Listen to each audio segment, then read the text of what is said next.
Hi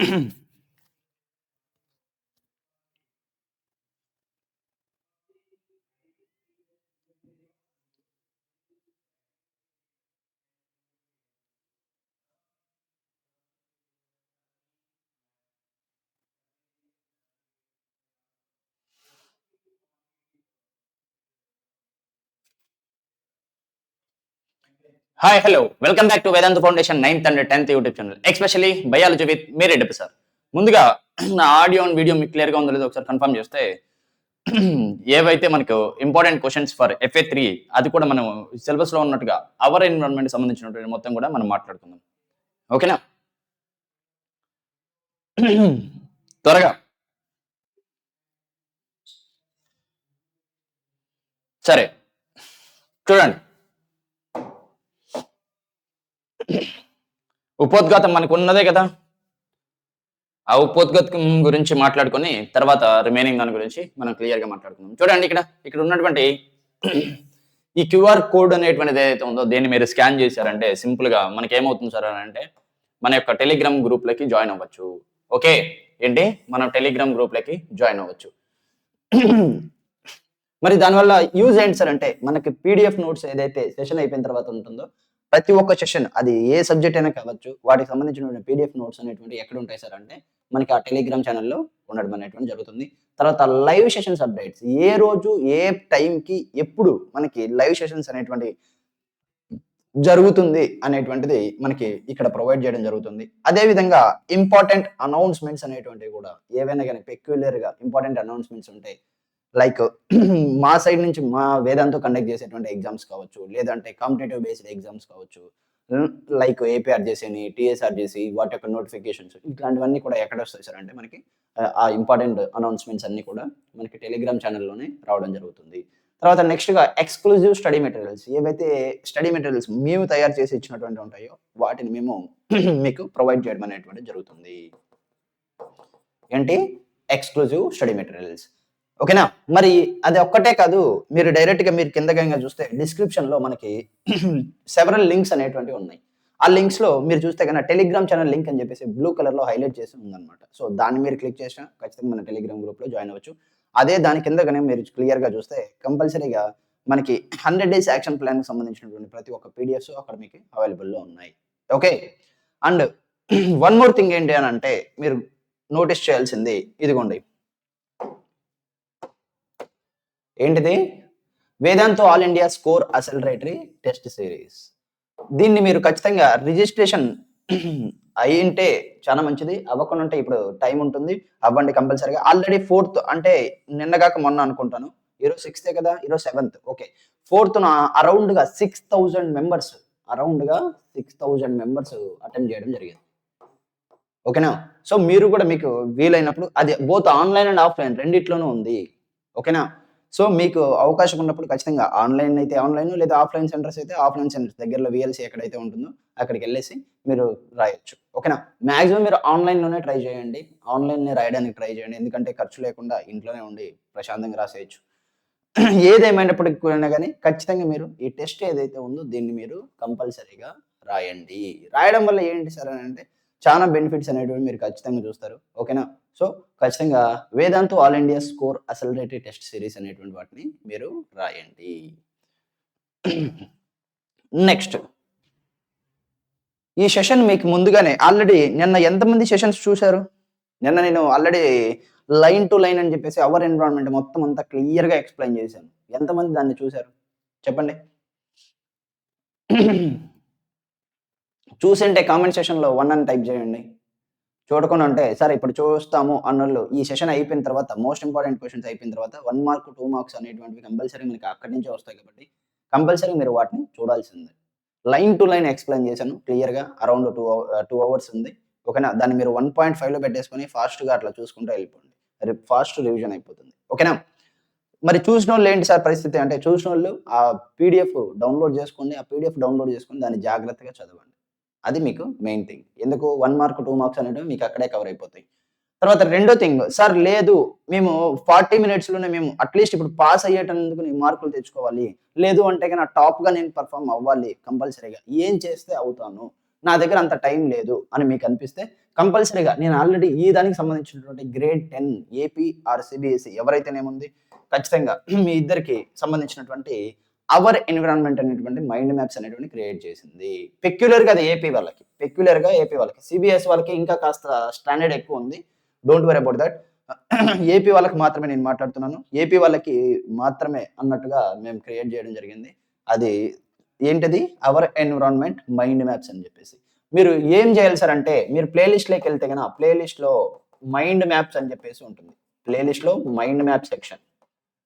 అర్థమైందా? దీనిట్లోకి వెళ్తే మీకు ఖచ్చితంగా మొత్తం ఉన్నటువంటి 5 యూనిట్స్‌కి సంబంధించినటువంటి మైండ్ మ్యాప్స్ అనేటువంటివి అక్కడ ఉంటుంది. లేదు అలా కాదు సార్ అనుకుంటే కంపల్సరీగా మీరేం చేయాలంటే Reddeppa sir mind maps by Reddeppa sir అని కనుక మీరు టైప్ చేశారంటే సింపుల్‌గా మీకు ఈ సెషన్ అనేటువంటిది విజిబుల్‌లోకి వస్తుంది. జస్ట్ 40-50 మినిట్స్ అరౌండ్ ఉంటుంది. ఆ 40-50 మినిట్స్‌లో కంపల్సరీగా మీరు మొత్తం అంతా 30+ మార్క్స్ అనేటువంటివి మీరు అక్కడ గెస్ట్ తెచ్చుకోవచ్చు. 30+ మార్క్స్. ఓకేనా? సో మర్చిపోకుండా కంపల్సరీగా వాటిని చూడండి. And one more thing sir ఈ చాప్టర్ ఏదైతే ఉందో ఈ చాప్టర్‌లో ఉన్నప్పుడు ఖచ్చితంగా మనకి వెయిటేజ్ ఎంత అని చాలా మంది అడిగారు. వెయిటేజ్ ఎంత అనంటే ఈ చాప్టర్ ఏదైతే అవర్ ఎన్విరాన్మెంట్ అనేటువంటి ఈ చాప్టర్ ఉందో ఈ అవర్ ఎన్విరాన్మెంట్ నుంచి మనకు వచ్చేటువంటిది ఓన్లీ 10 మార్క్స్. ఎన్ని? 10 మార్క్స్ వస్తాయి. ఓకేనా? సో జాగ్రత్తగా గుర్తుపెట్టుకోండి. అండ్ వన్ మోర్ థింగ్ ఏందంటే ఈ 10 మార్క్స్‌లో మనకి లాంగ్ ఆన్సర్ ఏమన్నా ఇంక్లూడ్ అయ్యిందా సార్ అంటే లాంగ్ ఆన్సర్ లేదా ఎస్సే అనొచ్చు. ఇవి ఇంక్లూడ్ అయిందా సార్ అంటే ఇది లేదనమాట. అంటే వచ్చేటువంటి క్వెషన్స్ కంపల్సరీగా 4 మార్క్స్, 2 మార్క్స్, 1 మార్కే అవుతుంది. అర్థమైందా? 8 మార్క్స్ అనేటువంటి క్వెషన్ ఇక్కడి నుంచి రాదు. ఓకే. అంటే రేపు వచ్చేటువంటి క్వెషన్స్‌లో కూడా ఖచ్చితంగా మనకి 8 మార్క్స్ అనేటువంటిది ఒక ఏదైతే క్వెషన్ ఉందో అది 4 మార్క్స్‌ని క్లబ్ చేసే ఇస్తాడు. లేదు అంటే ఒక టాపిక్ మొత్తాన్ని ఇస్తాడు. సో జాగ్రత్తగా ప్రిపేర్ అవ్వండి. ఓకేనా? మరి చూడండి ఆల్రెడీ మనం పేజ్ టు పేజ్ వెళ్ళిపోయాం కాబట్టి ఇప్పుడు మొత్తం ఓవరాల్‌గా మనం టెక్స్ట్ బుక్‌ని అంతా చూస్తే టెక్స్ట్ బుక్‌లో ఉన్నటువంటిది మొత్తం అంతా చూస్తే ఓవరాల్‌గా మనకి 8 మార్క్స్ క్వెషన్స్ ఎక్కడ వచ్చేటువంటి పాసిబిలిటీ ఉంది? ఏ ఏరియా నుంచి 8 మార్క్స్ ఇచ్చేటువంటి అవకాశం ఉంది? అనేటువంటి దాని గురించి మనం మాట్లాడుకుందాం. ఏంటి? 8 మార్క్స్. ఎందుకు? ఆల్రెడీ ఇక్కడ 8 మార్క్స్ అనేటివి పబ్లిక్‌లో రాదు. ఫైనల్ ఎగ్జామ్‌లో 8 మార్క్స్ లేవు ఈ దానిట్లో నుంచి. అది వెరీ వెరీ ఇంపార్టెంట్. అంటే ఇప్పుడు ఖచ్చితంగా ఇచ్చేటువంటి అతను ఏం చేయాలి? ఏదైతే ఉన్నటువంటి 4 మార్క్స్ ఉన్నాయో అవి రెండన్నా కలిపియాలి. లేదు అంటే గనక ఖచ్చితంగా ఒక 4 మార్క్ క్వెషన్ ఒక టేబుల్ ఇచ్చేసి అంటే ఏదో ఒక పారాగ్రాఫ్ ఇచ్చేయడమో లేదా టేబుల్ ఇచ్చేయడమో అక్కడ నీకు అప్లికేషన్ ఓరియెంటెడ్‌గా క్వెషన్స్ రావడమో అలా అయినా చేయాలి. లేదు అది కూడా లేదు అనుకుంటే ఖచ్చితంగా ఉన్నటువంటి మొత్తం టాపిక్ అంతా ఇచ్చేయాలి. మరి ఏ విధంగా ఇస్తాడు అనేటువంటిది మెయిన్ ఇంపార్టెంట్ ఎక్కడొస్తుంది సార్ అంటే ఇవి మీకు 8 మార్క్స్‌గా వచ్చేటువంటి అవకాశం ఉంటుంది. ఏంటంటే అవి ఫస్ట్ చూడండి నీట్‌గా నిదానంగా చూడండి. ఫస్ట్‌దేంటి? ఎకోసిస్టము, తర్వాత దాని యొక్క components and types of ecosystems with examples explain చేయండి అని చెప్పేసి 8 మార్క్స్ డైరెక్ట్‌గా అడగొచ్చు. ఏంటి? ఎకోసిస్టము, తర్వాత దాని యొక్క కాంపోనెంట్స్ ఏంటివి? దాని యొక్క టైప్స్ ఆఫ్ ఏవి ఎకోసిస్టమ్స్ ఎన్నున్నాయి? తర్వాత ఎగ్జాంపుల్‌గా ఒకటి ఎక్స్‌ప్లెయిన్ చేయండి అని చెప్పేసి అంటాడు. అంటే అప్పుడు ఏమేం రాయాలి దానిట్లో అనేటువంటిది ఒక్కసారి చెప్తాను వినండి. Ecosystem components and it's types with examples అని క్వెషన్ అడిగాడు అంటే ఖచ్చితంగా ఎకోసిస్టమ్ గురించి డెఫినిషన్ రాయాలి. ఏంటి? ఎకోసిస్టమ్ అంటే డెఫినిషన్ ఏంటో రాయాలి. డెఫినిషన్ అయిపోయిన తర్వాత సెకండ్‌గా కాంపోనెంట్స్ ఏంటివి అనేటువంటి దాని గురించి రాయాలి. కాంపోనెంట్స్ అంటే ఏంటివి? Biotic, abiotic. Biotic, abiotic components ఏవైతే ఉన్నాయో వాటి గురించి రాయాలి. జస్ట్ అబయోటిక్ కాంపోనెంట్స్ అంటే ఏంటివి? బయోటిక్ కాంపోనెంట్స్ అంటే ఏంటివి? వాటికి ఎగ్జాంపుల్ రాస్తే సరిపోతుంది. తర్వాత థర్డ్ థింగ్ వచ్చేసి థర్డ్‌గా ఏం రాయాలంటే ఇదిగోండి ఇట్స్ టైప్స్ అన్నాడు. అంటే టైప్స్ ఆఫ్ ఎకోసిస్టమ్ అనేటువంటిది రాయాలి. టైప్స్ ఆఫ్ ఎకోసిస్టమ్ అర్థమైందా? టైప్స్ ఆఫ్ ఎకోసిస్టమ్‌లో న్యాచురల్ ఎకోసిస్టమ్, ఆర్టిఫిషియల్ ఎకోసిస్టమ్ అనేటువంటి దాని గురించి రాయాలి. టెరెస్ట్రియల్ అని, ఆక్వాటిక్ అని అయన్నీ మన సిలబస్‌లో లేవు. సో మనం కంగారు పడాల్సిన పని లేదు. ఓన్లీ న్యాచురల్, ఆర్టిఫిషియల్ అనేటువంటిది ఏదైతే ఉందో వీటి గురించి నువ్వు క్లియర్‌గా రాయాలి. ఇప్పుడు ఇది రాసి ఖచ్చితంగా మనము న్యాచురల్‌కి ఎగ్జాంపుల్స్ రాయాలి. తర్వాత ఆర్టిఫిషియల్‌కి ఎగ్జాంపుల్ రాయాలి. ఆర్టిఫిషియల్‌కి గార్డెన్ అనేటువంటిది ఏదైతే ఉందో ఆ గార్డెన్, రెండోది ఏముంది క్రాప్ ల్యాండ్స్ లేదా క్రాప్ ఫీల్డ్స్. ఓకేనా? థర్డ్‌దేంటి అక్వేరియం. థర్డ్‌దేంటి అక్వేరియం. ఈ 3 అనేటువంటివి మీరు రాస్తారు కదా ఇది. ఒకవేళ its type and explain one example అన్నాడనుకో అప్పుడు మీరు గార్డెన్‌ని తీసుకొని గార్డెన్ ఎక్స్‌ప్లెయిన్ చేయండి. ఎందుకు సిలబస్‌లో గార్డెన్ ఉంది కాబట్టి సో సింపుల్‌గా గార్డెన్‌ని తీసుకొని గార్డెన్ అయినా చేయొచ్చు. లేదా అక్వేరియం తీసుకొని అక్వేరియం అయినా మీరు చేయొచ్చు అనమాట. Simple thing. గార్డెన్ అనేటువంటిది తీసుకుంటే గార్డెన్ మీరేం చెప్తారంటే గార్డెన్ ఉంది. గార్డెన్ లో ఖచ్చితంగా ఏమేమి ఉన్నాయి? అబయోటిక్ ఫ్యాక్టర్స్ ఉన్నాయి. లైక్ ఏంటివి? టెంపరేచర్ అని, మాయిశ్చర్ అని, ఓకేనా? తర్వాత O2 అని ఎక్సెట్రా. తర్వాత ఇంకా సాయిల్ ఇలాంటివన్నీ. తర్వాత అదే విధంగా నీకు బయోటిక్ అనేటువంటిది గనుక తీసుకున్నామంటే బయోటిక్ లో ప్లాంట్స్ ఉన్నాయి, అనిమల్స్ ఉన్నాయి. ఓకేనా? తర్వాత ఈ రెండిటి మధ్య ఇంటరాక్షన్స్ అనేటువంటివి కూడా కనబడుతుంది. కాబట్టి దాన్ని ఎకోసిస్టమ్ అని చెప్పేసి చెప్తాము అని చెప్పేసి సింపుల్‌గా ఆ పాయింట్ రాస్తే అక్కడ అది. తర్వాత ఇది ఏ టైప్ అనేటువంటిది చెప్పాలి. ఆల్రెడీ ఏ టైప్ అనేటువంటి దాని కింద మనం ఆర్టిఫిషియల్ అని చెప్పాం కాబట్టి ఇంక మళ్ళీ స్పెసిఫిక్‌గా రాయాల్సిన పని లేదు. ఆ పాయింట్ మీరు రాశారంటే అక్కడితో 8 మార్క్ క్వెషన్ అనేటువంటిది అయిపోతుంది.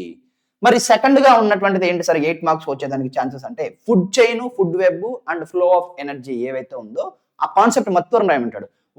Explain food chain and food web with example అయినా అడగొచ్చు. లేదా explain food chain, food web and the flow of energy. అర్థమైందా? ఫ్లో ఆఫ్ ఎనర్జీ ఎలా జరుగుతుంది? ఆ పిరమిడ్ ఉంది కదా! ఆ పిరమిడ్ గురించి అయినా గాని అడగొచ్చు. సో అప్పుడు ఖచ్చితంగా ఏం రాయాలి సార్ అంటే ఫస్ట్ ఈ క్వెషన్ గురించి food chain, food web and flow of energy అనేటువంటిది మీకు ఎప్పుడైతే అడిగాడో ఖచ్చితంగా మీరు ఏమేమి రాయాలి అనేటువంటిది ఒకసారి చెప్తాను. జాగ్రత్తగా వినండి. ఓకేనా? సింపుల్ గా దీనికి ఏమేమి రాయాలి సార్ అంటే ఫస్ట్ ఫుడ్ చైన్ యొక్క డెఫినేషన్ రాయాలి. ఫుడ్ చైన్ అనేటువంటిది పెట్టి side heading first definition. Food chain యొక్క definition series of levels that including in the ఇది transformation of energy. Simple thing అదైనా రాయొచ్చు. తర్వాత రెండోది ఖచ్చితంగా ఒక ఎగ్జాంపుల్ రాయాలి. ఏంటి? ఎగ్జాంపుల్ రాయాలి. ఎగ్జాంపుల్ రాసి థర్డ్ వన్ ఎక్స్ప్లెయిన్ చేయాలి. ఏది ప్రొడ్యూసరు, ఏది అది అంటే ప్రొడ్యూసర్ ఏంటి, ఏది కన్స్యూమర్, తర్వాత ఏది నీకు primary consumer, secondary consumer, tertiary consumer అని చెప్పేసి ఇట్లా రాయాలి. తర్వాత ఇక్కడికి అయిపోయిన తర్వాత నెక్స్ట్ ఏది ఫుడ్ వెబ్ గురించి రాయాలి. ఫుడ్ వెబ్ అనేటువంటి దాంట్లో ఫస్ట్‌ది డెఫినేషన్ రాయాలి. ఏంటి? డెఫినేషన్ రాయాలి. నెక్స్ట్ సెకండ్‌ది ఏం రాయాలి? సింపుల్‌గా ఆ ఫుడ్ వెబ్‌లో ఉన్నటువంటి డెఫినేషన్ అయిపోయిన తర్వాత ఏదో ఒక ఎగ్జాంపుల్ రాయాలి. ఏదో ఒక ఎగ్జాంపుల్. అంటే 3 ఫుడ్ చైన్స్ రాసి ఆ ఫుడ్ చైన్స్ లో ఏదో ఒక దాన్ని కనెక్ట్ చేయండి. రెండింటికి సెట్ అయిపోతుంది. ఓకేనా? అది ఎగ్జాంపుల్. తర్వాత నెక్స్ట్ ఇక్కడ వచ్చేసి నెక్స్ట్ ఏం అడిగాడు? ఫ్లో ఆఫ్ ఎనర్జీ అన్నాడు. Next flow of energy. Flow of energy అన్నప్పుడు ఖచ్చితంగా ఏమేమి రాయాలంటే ఫస్ట్ ఫ్లో ఆఫ్ ఎనర్జీ అనేటువంటిది కంపల్సరీగా యూని డైరెక్షనల్ అని చెప్పేసి రాయాలి. తర్వాత పిరమిడ్ వేసేసి ఏంటి? పిరమిడ్ వేసేసి ఇదిగోండి ఇది లోవర్ ట్రాపిక్ లెవెల్. అర్థమైందా? ఈ ట్రాపిక్ లెవెల్ అనే పాయింట్ ని ఇక్కడ రాయండి. ఫోర్త్ పాయింట్ ఏమని? Each level will be called as trophic level. Each step లేదా each level in the food chain is called as trophic level అని చెప్పేసి ఒక పాయింట్ రాయండి. తర్వాత ఇదేమో లోవర్ ట్రాపిక్ లెవెల్, ఇదేమో అప్పర్ ట్రాపిక్ లెవెల్. ఇదేంటి? Upper trophic level. అర్థమైందా? లోవర్ ట్రాపిక్ లెవెల్ ఏంటి? ప్రొడ్యూసర్స్, తర్వాత primary consumers, secondary consumers, tertiary consumers. ఆ విధంగా మీరు వాటిని రాస్తే ఆడికి ఆ క్వశ్చన్ అనేటువంటిది అయిపోతుంది. Simple thing. ఓకేనా? మరి నెక్స్ట్ అది కాకుండా నెక్స్ట్ ఎక్కడైనా అడగచ్చు సార్ అంటే నెక్స్ట్ పాసిబిలిటీ ఎక్కడుంది అని అంటే చూడండి what are the scientist conclusions of flow of energy. Flow of ఎనర్జీని చదివిన తర్వాత అంటే ఉన్నటువంటి ఏవైతే ఫుడ్ చైన్, ఫుడ్ వెబ్ మొత్తం చదివిన తర్వాత వాళ్ళకి ఎనర్జీని మనం స్టడీ వాళ్ళు సైంటిస్టులు స్టడీ చేశారు కదా, అప్పుడు వాళ్ళు కొన్ని కాన్క్లూషన్స్ ఇచ్చారు కదా, 5 కాన్క్లూజన్స్ ఇచ్చారు. ఆ 5 కాన్క్లూజన్స్ ఏంటివి? ఫస్ట్ థింగ్ ఏమో వచ్చేటువంటి సన్లైట్ నుంచి 100% వస్తుంటే ఓన్లీ 1% మాత్రమే యూజ్ అవుతుంది. రిమైనింగ్ అనేటువంటిది ఏమైపోతుంది అని అంటే రిమైనింగ్ అనేటువంటిది ఎనర్జీ లాగా కన్వర్ట్ అవ్వట్లేదు. మరి అది ఫస్ట్ పాయింట్. సెకండ్ పాయింట్ ఏంటి? అలా వస్తున్నటువంటి 1% ఏదైతే వచ్చిందో దాన్ని యూజ్ చేసుకొని ప్రొడ్యూస్ చేసినటువంటి 100 దానిట్లో 100% ఎనర్జీ అనేటువంటిది ఏది ఫుడ్ సబ్స్టెన్స్ అనేది ప్రొడ్యూస్ చేసుకునింది. దానిట్లో ఓన్లీ 90% దాన్ని మెటబాలిజంకి, దాని గ్రోత్‌కి, దాని రీప్రొడక్షన్‌కి, లైఫ్ ప్రాసెస్‌కి యూజ్ చేసుకుంటుంది. రిమైనింగ్ 10% మాత్రమే బాడీ బిల్డింగ్‌లో ఫార్మ్ అవుతుంది అనేది సెకండ్ పాయింట్. థర్డ్ పాయింట్ ఏంటి? అలా ఫార్మ్ అయినటువంటి ఆ బాడీ బిల్డింగ్ ఏదైతే ఉందో అంటే ఆ బాడీ ఫార్మింగ్‌లో ఏదైతే ఇన్వాల్వ్ అయ్యిందో ఎనర్జీ అది మాత్రమే నెక్స్ట్ ట్రాపిక్ లెవెల్‌కి ఎళ్తుంది అనేటువంటిది అది థర్డ్ పాయింట్. అంటే అక్కడ ఏం చెప్పొచ్చు? ఎనర్జీ అనేటువంటిది ఓన్లీ 10% మాత్రమే నెక్స్ట్ ట్రాపిక్ లెవెల్‌కి అరౌండ్ 10% మాత్రమే నెక్స్ట్ ట్రాపిక్ లెవెల్‌కి ఎళ్ళేటువంటి అవకాశం ఉంది అని చెప్పేసి సింపుల్‌గా ఆ పాయింట్ మీరు క్లియర్‌గా రాసేయొచ్చు. ఓకేనా? అది. అయిపోయిన మరుక్షణము ఫోర్త్ పాయింట్ ఏంటి? కంపల్సరీగా ఉన్నటువంటిది ఏదైతే ఉందో అంటే ఎనర్జీ ఉందో energy uni directional and one more thing ఏంటంటే ప్రతి ట్రాపిక్ లెవెల్‌కి ఎనర్జీ అనేటువంటిది తగ్గుతూ పోవడం అనేటువంటిది మనం గమనిస్తాము. ఎందుకు తగ్గుతుంది? Simple thing. ఎనర్జీ అనేటువంటి ఓన్లీ 10% మాత్రమే ముందుకెళ్తుంది. రిమైనింగ్ అంతా హీట్ లాగా లేదా వాటి యొక్క మెటబాలిజం లాగా వాడేసుకుంటుంది కాబట్టి సో తగ్గుతూ పోతుంది. అంటే ఎన్ని ట్రాపిక్ లెవెల్స్ ఉండొచ్చు? మాక్సిమం 3-4 ట్రాపిక్ లెవెల్స్ ఉండేందుకు అవకాశం ఉంది. Simple thing. అక్కడితో ఆ 5 పాయింట్లు అనేటువంటిది అయిపోయినట్టు. సింపుల్. ఓకేనా? ఆ పాయింట్లన్నీ మీరు ఇక్కడ ఖచ్చితంగా రాయాల్సి వస్తుంది. క్లియర్‌గా ఎక్స్‌ప్లెయిన్ చేయాలి. నెక్స్ట్ 8 మార్క్స్ క్వెషన్ పాసిబుల్‌గా ఉండేటువంటిది ఏంటంటే write about ozone layer formation, తర్వాత ozone layer depletion and preventive measures taken for preventing the ozone depletion. ఇదంతా కూడా రాయమంటాడు. ఇది మొత్తం ఏమేమి రాయాలి సార్ ఇక్కడ అని అంటే సింపుల్‌గా గుర్తుపెట్టుకోండి. ఓజోన్ అనేటువంటి దాని గురించి రాయాలి ఫస్ట్. ఓజోన్ అంటే O3 అని అంటే ఖచ్చితంగా ఏది 3 ఆక్సిజన్ ఆటమ్స్ ఉంటాయి. 3 ఆక్సిజన్ ఆటమ్స్. అది ఫస్ట్ పాయింట్. సెకండ్ పాయింట్ ఏంటి? దాని యొక్క ప్రీసెన్స్ ఎక్కడ ఉంది అనేటువంటి దాన్ని బట్టి. ప్రీసెన్స్‌లో ఖచ్చితంగా అట్మాస్ఫియర్‌లో ఉందా? అట్మాస్ఫియర్‌లో ఎక్కడ? Lower atmosphere. ఏ అట్మాస్ఫియర్? Lower atmosphere. అదే అప్పర్ అట్మాస్ఫియర్ లో ఉందా? అప్పుడు ఏం చేస్తుంది? లోవర్ అట్మాస్ఫియర్ అయితే పాయిజన్ లాగా యాక్ట్ అవుతుంది. అదే నీకు అప్పర్ అట్మాస్ఫియర్ లో ఉంటే అప్పర్ స్ట్రాటాలో ఉంటే ఖచ్చితంగా షీల్డ్ తిన్నా ఉపయోగపడుతుంది. ఏ విధంగా? షీల్డ్ తిన్నా ఉపయోగపడుతుంది. మరి ఏదాన్ని షీల్డ్? యూవీ రేస్ అనేటువంటిది పడకుండా ఆపుతుంది. ఓకేనా? Simple thing. అది అయిపోయిన తర్వాత థర్డ్ పాయింట్ ఏం రాయాలి? థర్డ్ పాయింట్ గా ఖచ్చితంగా ఓజోన్ లేయర్ ఎలా ఫామ్ అవుతుంది అని అడిగాడు కాబట్టి ఓజోన్ లేయర్ ఫార్మేషన్ అని పెట్టేసి సింపుల్ గా 2 స్టెప్స్. Step 1, step 2. ఏంటి? Step 1, step 2. స్టెప్ 1 లో ఏమవుతుంది? Oxygen molecule in the presence of UV rays converted into nascent oxygen atoms.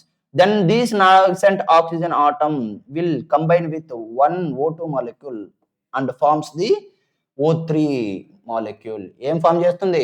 O3 molecule అనేటువంటిది ఫామ్ చేస్తుంది అని చెప్పేసి సింపుల్ గా ఆ పాయింట్ మనము రాయాల్సి ఉంటుంది. అక్కడితో O3 అంటే ఓజోన్ లేయర్ ఫార్మేషన్ అనేటువంటిది ఫామ్ అయిపోయింది. Next ozone layer depletion. ఇప్పుడు ఓజోన్ లేయర్ డిప్లేషన్ అనేటువంటి దాని గురించి మనం మాట్లాడేటప్పుడు ఖచ్చితంగా హ్యూమన్ ఇంటర్వెన్షన్ ద్వారా, హ్యూమన్ కన్వీనియంట్ ద్వారా, అర్థమైందా? కన్వీనియంట్ కోసం ఏం చేస్తున్నారు? రిఫ్రిజిరేటర్స్, ఫైర్ ఎక్స్టింగ్విషర్స్ అనేటువంటివి వాడడం జరుగుతుంది. అవునా? ఈ రిఫ్రిజిరేటర్, ఫైర్ ఎక్స్టింగ్విషర్స్ ఎప్పుడైతే వాడుతున్నారో ఖచ్చితంగా దానిట్లో ఎక్కువగా ఏమున్నాయి? ఫ్లోరో కార్బన్స్ అనేటువంటివి ఉన్నాయి. ఈ ఫ్లోరో కార్బన్స్ అనేటువంటిది అట్మాస్ఫియర్ లోకి ఎమిట్ అవ్వడం వల్ల ఏంటి? అట్మాస్ఫియర్ లోకి ఎమిట్ అవ్వడం వల్ల ఏమవుతుంది సార్ అని అంటే అట్మాస్ఫియర్ లో వీటి యొక్క కాన్సన్ట్రేషన్ హై అయిపోవడం వల్ల సింపుల్ గా అవి పోయేసి ఆ O3 మాలిక్యూల్తో రియాక్ట్ అవుతున్నాయి. O3 మాలిక్యూల్తో రియాక్ట్ అయ్యి ఖచ్చితంగా అక్కడ ఏం ఫామ్ అవుతుంది అంటే క్లోరైడ్ O అనేటువంటి మాలిక్యూల్ ఫామ్ అవుతుంది. అంటే O3ని O2 లాగా కన్వర్ట్ చేసి అక్కడ డిప్లేషన్ అనేటువంటిది చేస్తుంది. డిప్లేషన్ అంటే రెడ్యూస్ అయిపోవడం. సింపుల్. నెక్స్ట్ అక్కడితో డిప్లేషన్ అయిపోయింది కదా. ప్రివెంటివ్ మెజర్స్ అన్నాడు. ఫిఫ్త్ పాయింట్ గా ఏం రాయాలంటే ప్రివెంటివ్ మెజర్స్. ప్రివెంటివ్ మెజర్స్ కింద ఏమేం రాయాలి సార్ అంటే సింపుల్ గా ఫ్లోరో కార్బన్స్ అనేటువంటివి వాడకుండా 1968 అనుకుంటాం. ఏంటి? 1968 అంతేనా? 1986, 68 కాదు 86, సారీ 86. ఏంటి? 1986 లో ఇనిషియేషన్ తీసుకున్నారు. 26 కంట్రీస్ కలిపి ఈ దాంట్లో ఫ్లోరో కార్బన్స్ అనేటువంటి వాడకుండా చేయాలి అనేటువంటి నినాదాన్ని ముందుకు తెచ్చారు, సైన్ పెట్టారు. బట్ 1987 లో ఏమైంచారంటే ఫుల్ గా నీకు ఏమైంది? ఇంప్లిమెంటేషన్ ప్రతి ఒక్క కంట్రీస్ ఏవైతే ఉన్నటువంటి కంట్రీస్ ఉన్నాయో అవన్నీ కూడా సైన్ చేసి ఆ ఫ్లోరో కార్బన్స్ ని వాడద్దు అని చెప్పేసి ఏం చెప్పారు? బలంగా అందరూ ఫిక్స్ అయ్యారు అనమాట. అది ప్రివెంటివ్ మెజర్స్. ఓకేనా? అది ఇంపార్టెంట్ గుర్తుపెట్టుకోండి. తర్వాత ఓజోన్ లేయర్ డిప్లేషన్ కూడా ఇంకో పాయింట్ యాడ్ చేయండి. 1980s లో ఓజోన్ లేయర్ డిప్లేషన్ స్టార్ట్ అయ్యింది అని చెప్పి ఆ పాయింట్ అక్కడ మెన్షన్ చేయండి. Simple thing. అది అయిపోయిందా? ఇక్కడికి ఇవి కాని పక్షంలో ఇంకేమైనా అడగచ్చు సార్ అంటే how the human intervention will leads to the damage for environment. Discuss with 2 examples అంటాడు. అప్పుడేం రాయాలి? ఖచ్చితంగా ఓజోన్ దాని యొక్క లేయర్ ఫార్మేషన్, లోయర్ డిప్లేషన్, తర్వాత ఖచ్చితంగా ఆ మొత్తం అంతా చర్య అంతా రాయాలి. తర్వాత సెకండ్ గా మనము వాడేటువంటి గార్బేజ్ ఏదైతే ఉందో, మనం ప్రొడ్యూస్ చేసేటువంటి వేస్ట్ ఏదైతే ఉందో, బయోడిగ్రేడబుల్ వేస్ట్ కాదు, నాన్ బయోడిగ్రేడబుల్ వేస్ట్. దాని గురించి మనం రాయాల్సి వస్తుంది. నాన్ బయోడిగ్రేడబుల్ వేస్ట్ అనేటువంటిది ఎక్కువగా వాడడం వల్ల సో చర్యలు జరుగుతున్నాయి. సో మనం ఖచ్చితంగా దాన్ని అబాలిష్ చేయాలి. ఎక్కువ ఏది మనిషి అనేటువంటి అతను విలాసవంతమైనటువంటి జీవితానికి అర్థమైందా? మోర్ లైఫ్ స్టైల్ అంటే advance life style, convenient life స్టైల్‌కి షిఫ్ట్ అవ్వడం వల్ల వాటి యొక్క యూసేజ్ అనేటువంటిది అవసరం లేని చోట కూడా ఎక్కువగా యూజ్ అవుతున్నాడు. మల్టిపుల్ టైమ్స్ అనేటువంటిది యూజ్ చేస్తున్నాడు. సేమ్ దాన్ని కాదు, డిఫరెంట్ వాటిని ఎక్కువగా వాడుతున్నాడనమాట. అప్పుడు ఏమైంది సార్ అంటే సింపుల్‌గా ఇలా అవుతుంది అని చెప్పేసి మనం ఆ పాయింట్ చెప్పేస్తాం. అక్కడితో అది అయిపోతుంది. అంటే ఓవరాల్‌గా మీకు 8 మార్క్స్ రేపు వచ్చేటువంటి క్వెషన్స్ వస్తే వీటిల్లో నుంచే రావాలి. అర్థమైందా? లేదు అంటే మనం 4 మార్క్స్‌లో చదువుకుంటానని చూసాం. బయో మాగ్నిఫికేషన్ అని, ప్రికాషన్స్ అని, స్లోగన్స్ అని అవి ఒకటి ఇస్తాడు. లేదా సెకండ్‌ది పారాగ్రాఫ్ ఇస్తాడు. అంతే సింపుల్. ఓకే. సో కంగారేం పడొద్దు. 8 మార్క్స్ వస్తే స్టాక్ క్వెషన్స్ ఇలానే ఎయ్యాలి. లేదా 4 మార్క్స్ ఏవైనా 2 కలిపి ఇచ్చేయాలి. Single thing. ఓకేనా? ఇప్పుడు మరి ఒక్కొక్క దాని గురించి మాట్లాడుకుందాం. 4 మార్క్స్. ఏంటివి? 4 మార్క్స్ గురించి మాట్లాడుకుందాం. 8 మార్క్స్ అన్నీ చెప్పాను ఇందాకే. ఏమేం రాయాలి అనేటువంటిది క్లియర్‌గా ఎక్స్‌ప్లెయిన్ చేశా. ఓకే. ఇప్పుడు మనము 4 మార్క్స్ గురించి మాట్లాడదాం. Why is damage to the ozone layer a cause for concern?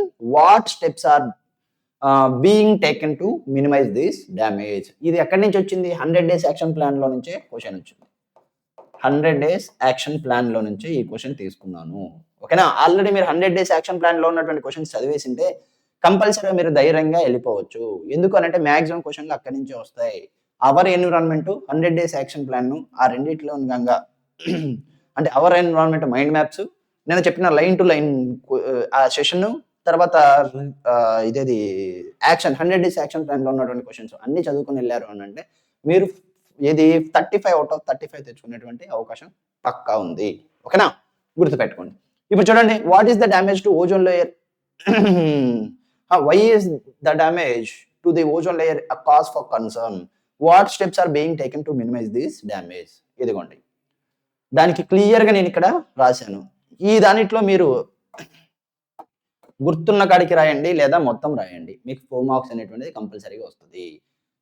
ఇది ఎందుకు ఇలా ఇంత ఇచ్చాను సార్ అనంటే, కనీసం దీనిట్లో ఎంతో కొంత మీకు గుర్తుంటుంది. మీరు నీట్‌గా రాసి రాగలరు అనేటువంటి ఇదన్నమాట. లేదు సార్ మేము మొత్తం రాస్తామంటే, మొత్తం రాసేటోళ్ళైతే మళ్ళీ FA3 క్వెషన్స్ చెప్పండి సార్ అని అడగరు. ఎందుకు? ఆల్రెడీ 100 డేస్ యాక్షన్ ప్లాన్‌లో చెప్పుకున్నాము. తర్వాత ఏది నార్మల్ థియరీ చెప్పుకున్నాము. దగ్గర దగ్గర అరౌండ్ 4 అవర్స్ థియరీ చెప్పాను. తర్వాత 100 ఎంసీక్యూస్ చేసాము వాటి మీద. 2 సార్లు చేసాం. ఒకసారి కూడా కాదు. 100 ఎంసీక్యూస్ 2 సార్లు చేసాం. తర్వాత ఇంపార్టెంట్ క్వెషన్స్ చెప్పుకున్నాము. అన్ని చెప్పుకున్నప్పటికి కూడా మీరు మళ్ళీ అడిగారు అనంటే, I think that you people are not reading my classes, are not listening my classes. Simple thing. ఆ పాయింట్ నేను క్లియర్‌గా చెప్పగలను. ఓకేనా? సో చూడండి ఇప్పుడు. ఫస్ట్ చూడండి, damage to the ozone layer is a serious concern. ఎందుకు serious concern? Because ozone layer అనేటువంటిది ఇందాకే మాట్లాడినా ఏం చేస్తుంది? షీల్డ్ లాగా యాక్ట్ అవుతుంది. ఏంటి? షీల్డ్ లాగా. మరి షీల్డ్ అనేటువంటిది దేనికి వాడుతున్నాము? బికాస్ అవి వచ్చేటువంటి యూవీ రేస్ అనేటువంటివి డైరెక్ట్‌గా భూమికి మీదకి రాకుండా సన్ నుంచి కాపాడుతున్నాయి కాబట్టి అందుకు దాన్ని ఖచ్చితంగా షీల్డ్ అని చెప్పాము. అంటే ఇదేం చేస్తుంది? Absorbing the harmful ultraviolet race అన్నమాట. అర్థమైందా? సో ఎప్పుడైతే డ్యామేజ్ అయ్యిందో, డ్యామేజ్ అయితే ఏమవుతుంది? ఖచ్చితంగా థిన్ అయిపోతుంది. మరి థిన్ అవుతే ఏమవుతాయి సార్ అంటే, యూవీ రేస్ అనేటువంటివి డైరెక్ట్‌గా భూమి ఉపరితలం మీదకి వచ్చేస్తాయి. ఏమవుతుంది?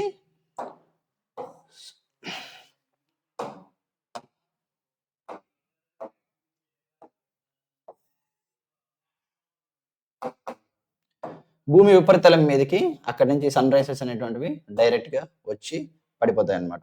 అప్పుడు పడడం వల్ల ఏమవుతుంది సార్ అంటే, ఏమవ్వదు. మొత్తం ఇలా వచ్చేస్తాయి. ఓకేనా? ఇలా వచ్చేస్తది. ఎక్కడుంటాడు మనిషి? ఇక్కడున్నాడు మనిషి. ననననన ననన తనననన తననీనననన ఇలా ఉన్నాడు మనిషి. ఓకేనా?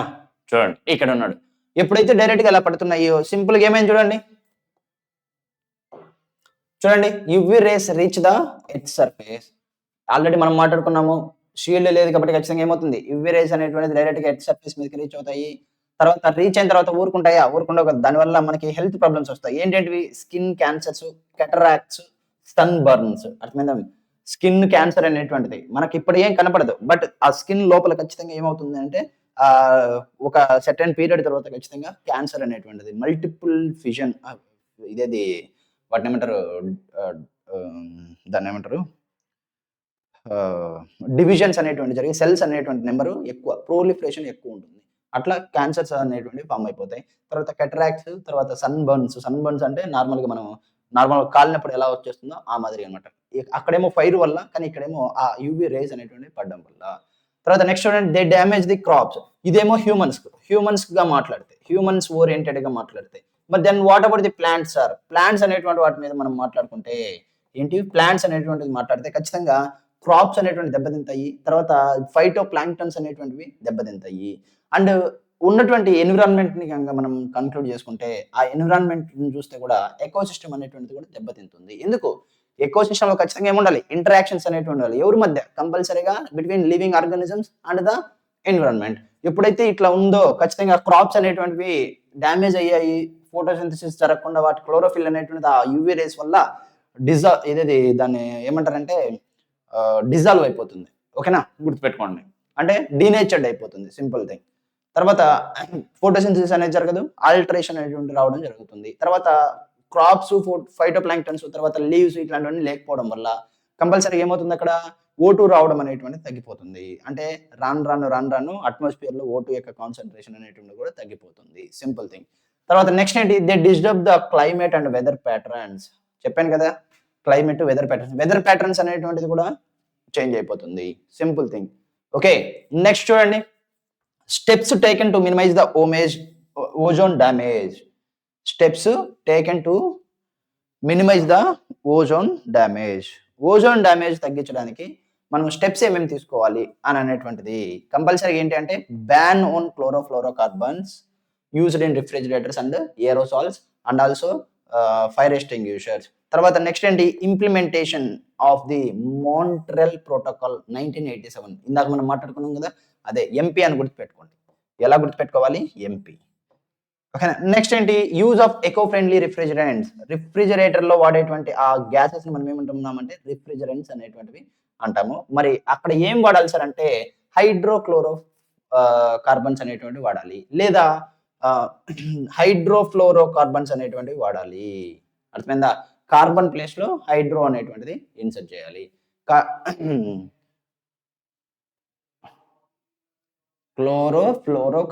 హైడ్రోక్లోరోఫ్లోరోకార్బన్స్. ఓకేనా? గుర్తుపెట్టుకోండి. తర్వాత next awareness programs about the environmental protection. మనము అవేర్‌నెస్ అనేటువంటిది క్రియేట్ చేయాలి. ఏ విధంగా అనర్థం అవుతుంది. ఒకవేళ ఇలానే కంటిన్యూ అవుతే భావితరాలకి ఈ ఎంత అది శాపంగా మారుతుంది. ఇట్లాంటివన్నీ కూడా మనం అవేర్‌నెస్ ప్రోగ్రామ్స్ అనేటువంటివి ప్లకార్డ్స్ పట్టుకొనని లేదా ఇది ఇప్పుడు సోషల్ మీడియా ఎక్కువగా ఉంది కాబట్టి యాక్టివ్‌గా సోషల్ మీడియాలో మనము దాన్ని ప్రమోట్ చేయడమని, ఇట్లాంటివన్నీ కూడా మనం చేయడం అనేటువంటిది జరుగుతుంది. తర్వాత నెక్స్ట్ ఏంటి? Avoiding use of ozone depleting chemicals. Ozone depleting chemicals ఏవైతే ఉన్నాయో వాటన్నిటిని వాడడం అనేటువంటిది తగ్గించేయాలి. ఇవి ఏంటి ఇవి? Steps taken to minimize the ozone damage. ఇది 4 మార్క్స్. నెక్స్ట్ చూడండి. What are the trophic levels? Give an example of a food chain and state different trophic levels in it. ఏంటివి? ట్రాఫిక్ లెవెల్ అంటే ఏంటి అనేటువంటిది మాట్లాడుతున్నాడు. చూడండి ట్రాఫిక్ లెవెల్స్ అని అంటే సింపుల్‌గా ఏమని మనకున్నటువంటి ఏదైతే ఫుడ్ చైన్ ఉందో, ఫుడ్ చైన్‌లో కంపల్సరీగా ఏమైంది సార్ అనంటే, ఫుడ్ చైన్‌లో మనకు కంపల్సరీగా స్టెప్స్ ఉన్నాయి. అంటే ఇదేమో స్టెప్ 1 అని, స్టెప్ 2 అని, స్టెప్ 3 అని, స్టెప్ 4 అని ఇలా స్టెప్స్ అనేటువంటివి కింద నుంచి పై వరకు మనం రాసుకుంటూ ఎళ్తే అవి స్టెప్స్ అన్నమాట. మరి ఇదన్నీ ఇక్కడ ఉన్నటువంటి ఈచ్ స్టెప్ లేదా each level in the food chain is considered as one trophic level. అర్థమైందా? ఏమవుతది? అది వన్ ట్రాఫిక్ లెవెల్ అనేటువంటిది అవుతుంది.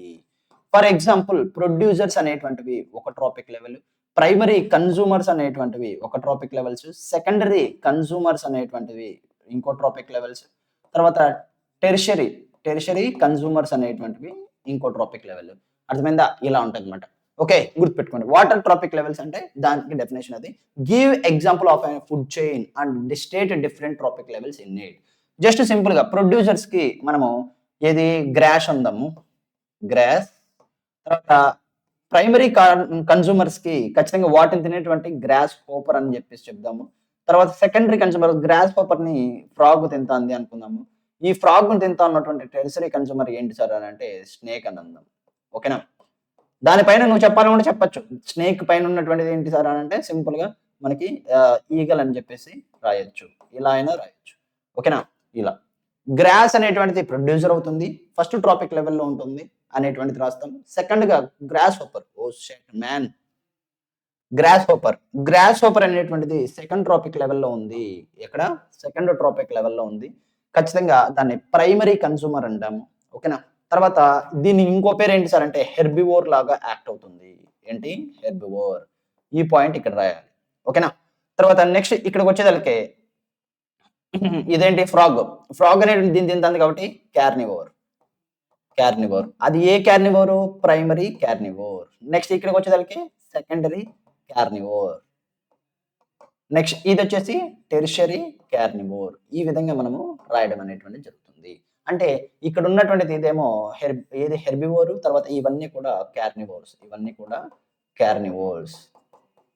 ఈ విధంగా మీరు రాశారు అంటే ఖచ్చితంగా 4 మార్క్స్ అనేటువంటివి మీవే. ఏంటివవి? 4 మార్క్స్ అనేటువంటివి మీవే. Simple thing. అర్థమైందా? ఇదిగోండి trophic levels are the different feeding levels or steps in a food chain that shows the flow of energy in an ecosystem. తర్వాత example food chain grasshopper, frog, snake, ఈగలు. Trophic levels producers grass plants, primary consumers grasshopper. ఏదైతే నేను చెప్పానో అదంతా ఇక్కడ ఉంటుంది. జాగ్రత్తగా చదువుకోండి. ఫైనల్‌గా ఈ పాయింట్ రాయండి. Energy decreases at each trophic level due to heat loss. అర్థమైందా? Next question. What precautions do you suggest to reduce the effect of non biodegradable waste? అర్థమైందా? ఏంటి? ప్రికాషన్స్ గురించి మాట్లాడుతున్నాడు. బయోడిగ్రేడబుల్ అనట్లేదు. ఎందుకు బయోడిగ్రేడబుల్? వాటిని ఎంత ఎక్కువ వాడినా మళ్ళీ నువ్వు ఏమవుతుంది ఖచ్చితంగా భూమిలోకి వాడి కలిసిపోయి మళ్ళీ మనకి రిప్లెనిష్ అనేటువంటిది జరుగుతుంది. అంటే తిరిగి మళ్ళీ భూమిలోకి యాడ్ అయిపోయి అక్కడ ఎన్రిచ్ అవ్వడం అనేటువంటిది గమనిస్తాం. సో దాని గురించి మీరు కంగారు పడాల్సిన పని లేదు. అడిగేటువంటి క్వెషన్ ఎక్కడ ఏ దాని మీద అడుగుతాడు సార్ అంటే ఖచ్చితంగా నాన్ బయోనే అడుగుతాడు.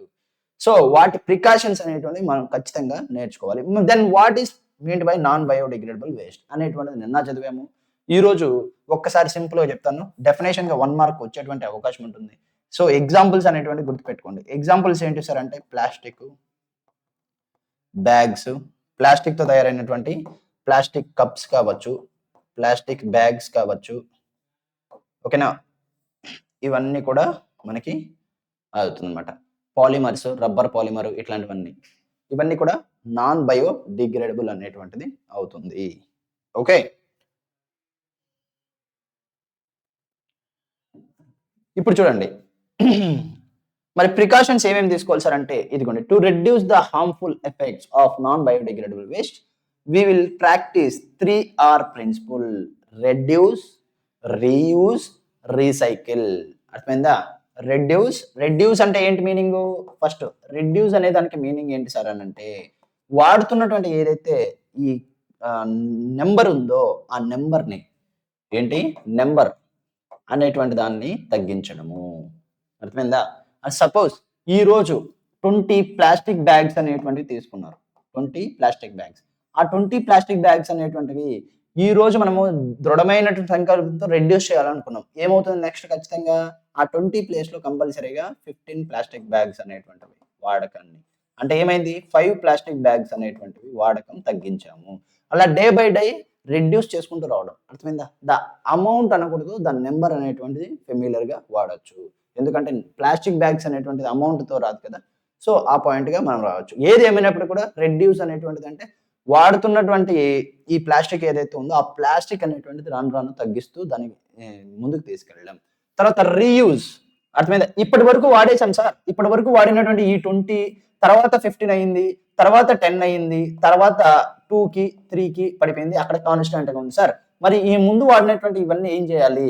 అవి అట్లానే ఉంటాయి కదా, వాటిని మనము ఏది భూమిలో కలపలేం కదా అనేటువంటి మీకు డౌట్ వస్తే అప్పుడు ఏం చేస్తాము అని అంటే ఈ 20 ఇక్కడ ఉన్న 15 ఇక్కడ ఉన్న 10 ఇవన్నీ కూడా మనం ఏం చేస్తాం సార్ అంటే మళ్ళీ డైలీ వాడుతున్న 2 అనేటువంటిది ఏవైతే ఇన్ఫినిటీగా వస్తుందో ఇవన్నీ ఏం చేయాలంటే రీయూజ్ చేయాలి. ఏం చేయాలి? రీయూజ్ చేయాలి. ఆ పాయింట్ ని అక్కడ చెప్తున్నాడు. మళ్ళీ రీసైక్లింగ్ అనేటువంటి దానికి మీనింగ్ ఏంటి సార్ అంటే ఇక్కడ ఇవి ఉన్నాయి, ఇదేంటిది? రీయూజ్ చేసేటువంటి ప్లాస్టిక్స్. అన్ని రీయూజ్ చేయలేం కదా, కొన్ని ఖచ్చితంగా సింగిల్ టైం యూసేజ్ ఉంటుంది. మరి దాన్ని ఏం చేయాలి సార్ అంటే ఖచ్చితంగా అట్లా సింగిల్ టైం యూజ్ చేసినటువంటి single time usage components usage medical waste ఉంది కదా, మెడికల్ వేస్ట్ లో మనం సిరింజ్ చూస్తాం, అది ప్లాస్టికే కదా. సిరింజ్ నీడిల్, తర్వాత సిరింజ్ ఇవన్నీ అవి అట్లే మనం రీయూజ్ చేసామనుకో ఖచ్చితంగా ఏమవుతుంది, ఒకరికి ఉన్న రోగాలు ఇంకొకరికి అందుకుంటుంది. అట్లా లేకుండా ఏం చేయాలి అని అంటే వాటిని ఒక ఫామ్ లో ఉన్నటువంటివి ఇంకో ఫామ్ లో కన్వర్ట్ చేయాలి. అంటే సింగిల్ టైం యూసేజ్ గా ఉన్నటువంటి ఏవైతే ఉన్నాయో వాటిని ఏం చేస్తామంటే సింపుల్ గా వేరే ఫామ్ లోకి కన్వర్ట్ చేస్తాం. ఇక్కడేమో సిరంజి ఉందనుకో, సిరంజి నుంచి దాన్ని మళ్ళీ కరిగించేసి బాగా హీట్ అనేటువంటిది ఇచ్చేసి దాన్ని ఏం చేస్తాము ఇంకో ఆల్టర్నేట్ ఫామ్ లోకి కన్వర్ట్ చేస్తాం. ఏంటి, ఇంకో ఆల్టర్నేట్ ఫామ్ లైక్ గ్లాసెస్ అని, లేదు అంటే పైప్స్ అని, అర్థమైందా, వ్రాపింగ్ మెటీరియల్ అని, ఓకే, ఇట్లాంటి వాటిలోకి కన్వర్ట్ చేస్తాం అనమాట సింపుల్. అది దాన్ని రీసైకిల్ అంటాం. నెక్స్ట్ పాయింట్ చూడండి, avoid plastic bags and use cloths or jute bags. ఏవైతే మనము క్లాత్ తో లేదా జూట్ బ్యాగ్ అనేటువంటిది ఉన్నాయో వాటిని వాడడం అనేటువంటిది మనం చేయాలి.